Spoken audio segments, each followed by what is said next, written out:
So, the beginning of the film is shown from the future where big sinkholes formed on the ground, and after the erupting volcanoes, huge creatures started coming out of these sinkholes which attacked humans and killed them. In a short time, 90% of the world's population was killed by these creatures, but humans did not find any way to kill them. These creatures were named Reapers. These creatures are afraid of heights above 8,000 feet. The reason for this is unknown, but to escape them, the remaining people started living on the top of the mountains. It was very difficult to live here with just a few necessary things. Among these survivors was a child named Hunter, who was the only child in his community and was now bored with his life. One day, he goes down the mountain hoping to meet the Reapers. Although he didn't find humans, a Reaper followed him. To save his life, Hunter ran as fast as he could and, just in time, before the Reaper attacked him, he crossed his safe line. He was saved, but now his dad found out that he had gone down the mountain. Hearing this, his dad was very worried and told him that going down is not safe at all. Hunter also had trouble breathing and always lived with the help of filters.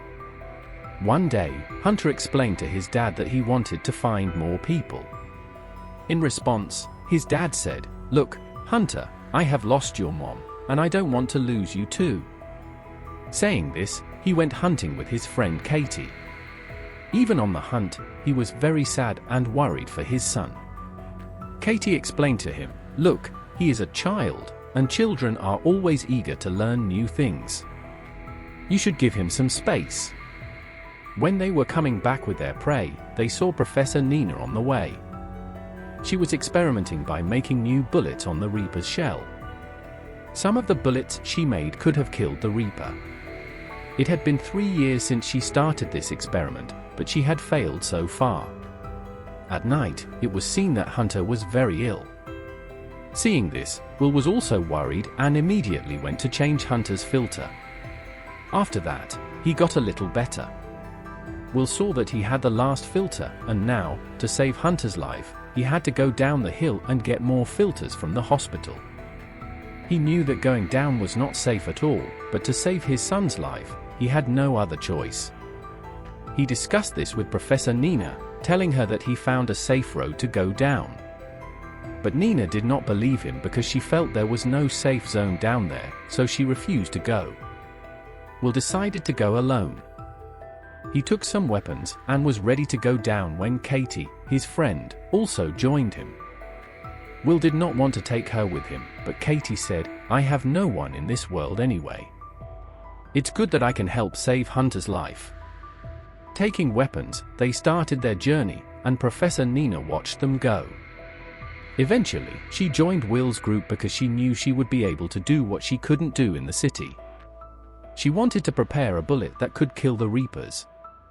They used a special route to go down to the city where there were fewer chances of encountering Reapers.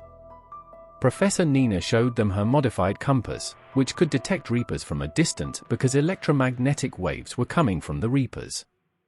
After walking for a long time, they finally reached a place where they were in danger of encountering Reapers. But Professor Nina's compass showed no Reapers far away, so they continued their journey.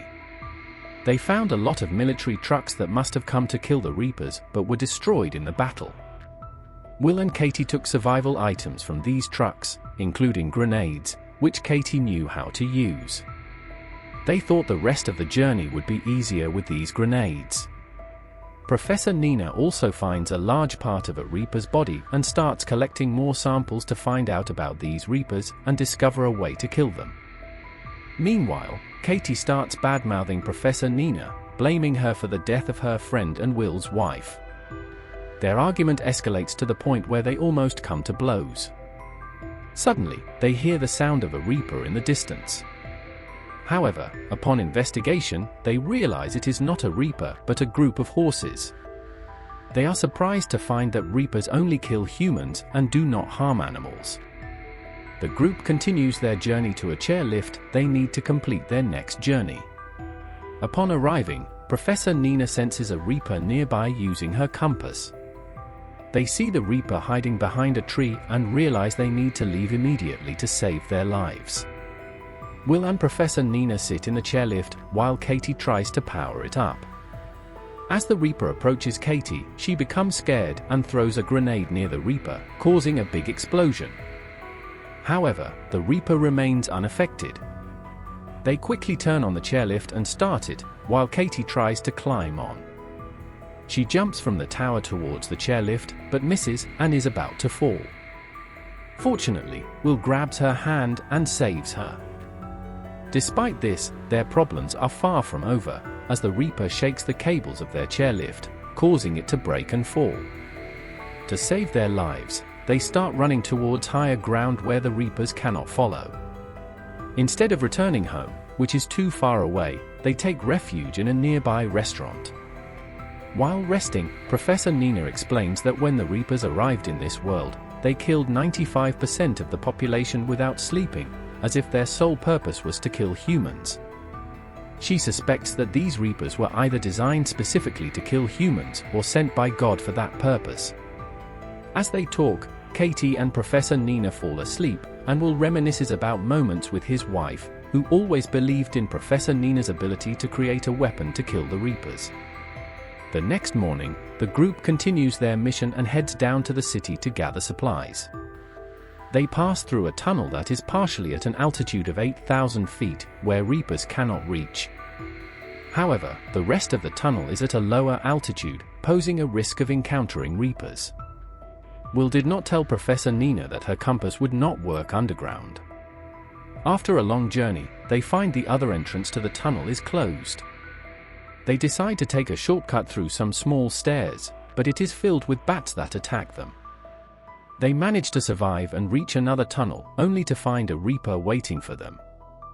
To avoid detection, they cover the light on their heads, but the Reaper senses them anyway. They start running, and Katie throws a grenade to slow down the Reaper. Will also try shooting at it, but the bullets have no effect.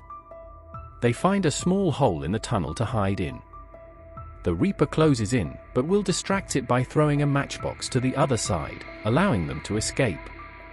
Katie runs ahead into another tunnel, only to be attacked and killed by another Reaper.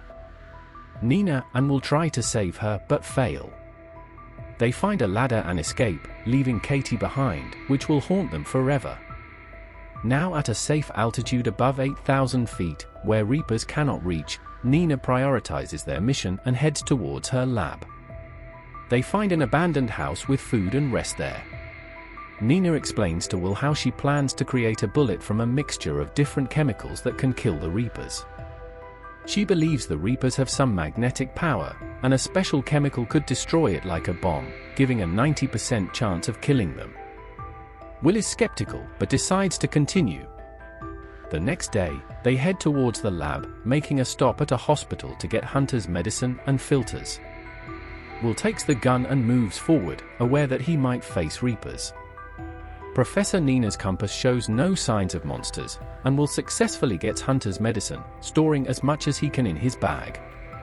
After this, they were about to run away but realized that there was a Reaper hidden in the hospital.